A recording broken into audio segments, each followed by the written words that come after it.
Have you ever found yourself lost in thought, pondering life's big questions? Maybe you're thinking about human relationships, the huge size of the universe, or the quiet whispers of your own inner world.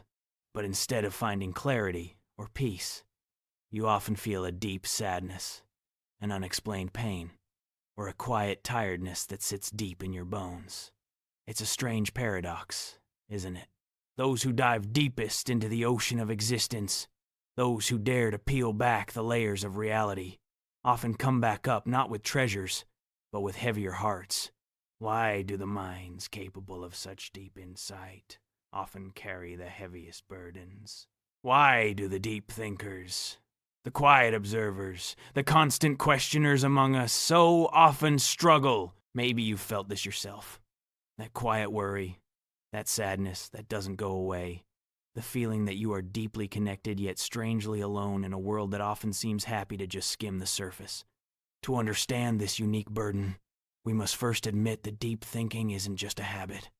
It's often a way of being, a mental makeup that sees the world with unusual depth and intensity. It's a gift, for sure, an ability for deep insight, to see patterns where others see chaos, to understand the unspoken currents beneath daily life. But like any powerful gift, it comes with a large shadow. Imagine having sharper senses than anyone else. You would hear faint whispers, see tiny shifts in light, feel the smallest changes in temperature. This high sensitivity would let you appreciate beauty others miss. But it also means you could be overwhelmed by everyday noise, harsh lights, and you'd always be aware of discomforts that others simply ignore. This is a lot like the experience of a deep thinker. Their senses for understanding are so refined that they pick up on hidden disharmony, silent suffering, and deep inconsistencies that most people are protected from due to their more practical or less thoughtful nature. One of the most direct sources of suffering for the deep thinker is a heightened awareness of the world's flaws.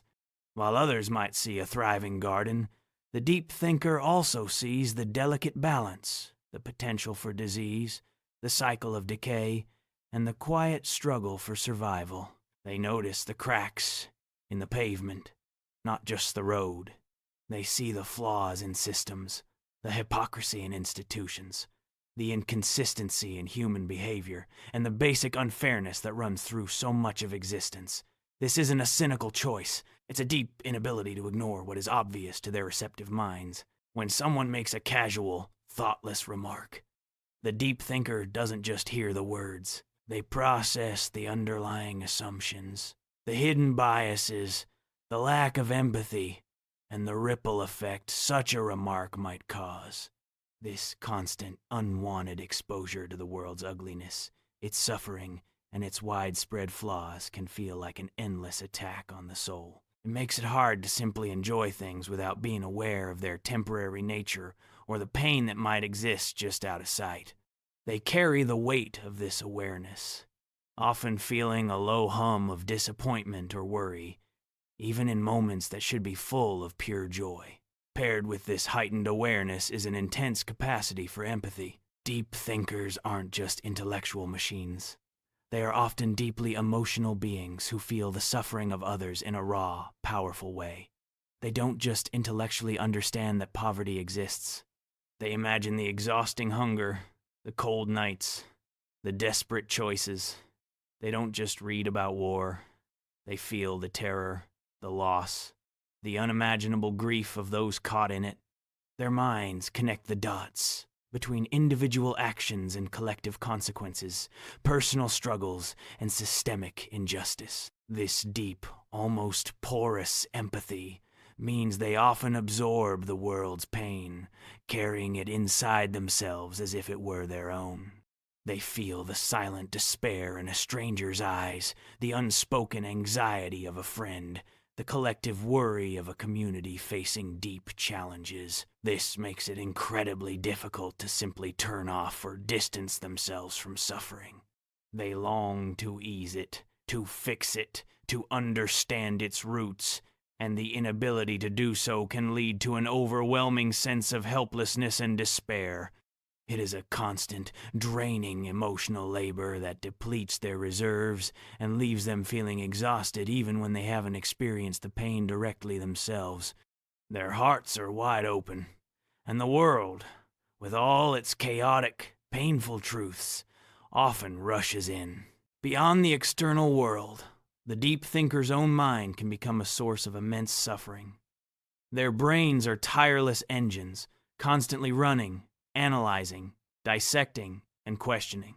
This constant mental activity, while leading to amazing insights, can also be exhausting and overwhelming. It's like having an internal dialogue that never stops. A committee meeting that runs 24/7, discussing every possibility, every consequence, every what if. They can get stuck in endless loops of replaying past conversations, dissecting future scenarios, or pondering abstract concepts without end. This overthinking isn't a choice. It's the default setting. It makes it hard to simply be in the moment, to quiet the noise, to find true inner peace. Sleep often avoids them as their minds continue to churn long after their bodies crave rest. This relentless mental activity can lead to anxiety, depression, and a pervasive sense of mental exhaustion. The very tool that gives them deep understanding also traps them in a maze of their own making, where every thought breeds another thought, and true silence becomes a distant luxury. These internal complexities often lead to significant social alienation. In a world that often prioritizes small talk, quick answers, and fitting in, the deep thinker can feel profoundly out of sync. Small talk seems trivial. Everyday chatter feels like background noise, and the superficial treatment of important issues by others can be deeply frustrating. They long for real connection, meaningful dialogue, and conversations that go beneath the surface. They want to explore ideas, feelings, and the complexities of human experience. But finding others who share this thirst for depth can be incredibly challenging. They often find themselves misunderstood, dismissed as being too serious, too sensitive, or overthinking things. This feeling of being fundamentally different, of seeing the world through a lens few share, can lead to deep loneliness. They may feel like an alien observing humanity, struggling to bridge the gap between their rich inner world and the often simplified reality of external interaction. This loneliness isn't about being physically alone. It's a deep, painful sense of not being truly seen or understood, of having to guard their true thoughts and feelings to navigate social situations. They might even try to suppress their natural tendencies, to simplify their thoughts, or pretend to be less complex, which only adds another layer of suffering, the pain of betraying themselves. Perhaps the deepest suffering for the deep thinker comes from their struggle with existential questions, while others might be content with accepted stories, or simply avoid thinking about death, their purpose, or the vastness of the universe. The deep thinker cannot. They are compelled to face the void, to question meaning in a universe that seems meaningless, to struggle with the certainty of death and the often absurd nature of human existence. They contemplate the temporary nature of life, the immensity of time, and the ultimate insignificance of individual endeavors against the backdrop of eternity. This confrontation with fundamental truths, while intellectually stimulating, is rarely comfortable. It can lead to a pervasive sense of anxiety, a feeling of drifting in an uncaring universe, or a deep realization that many things society values are ultimately fleeting and without inherent meaning. They may struggle with the concept of free will, the nature of consciousness, or the moral dilemmas of a complex world with no clear answers. The search for truth, for answers to these ultimate questions, often leads not to comfort, but to more questions, more uncertainty, and a deeper appreciation for the vastness of what remains unknown. This can be terrifying, leaving them with a profound feeling of instability and anxiety about the very foundations of reality. Furthermore, the deep thinker often suffers from the very knowledge they gain. The more they learn, the more they realize how much they don't know, or how complex and interconnected every problem truly is. Surface understanding might offer simple solutions, but deep understanding reveals layers of nuance, conflicting interests, and unintended consequences.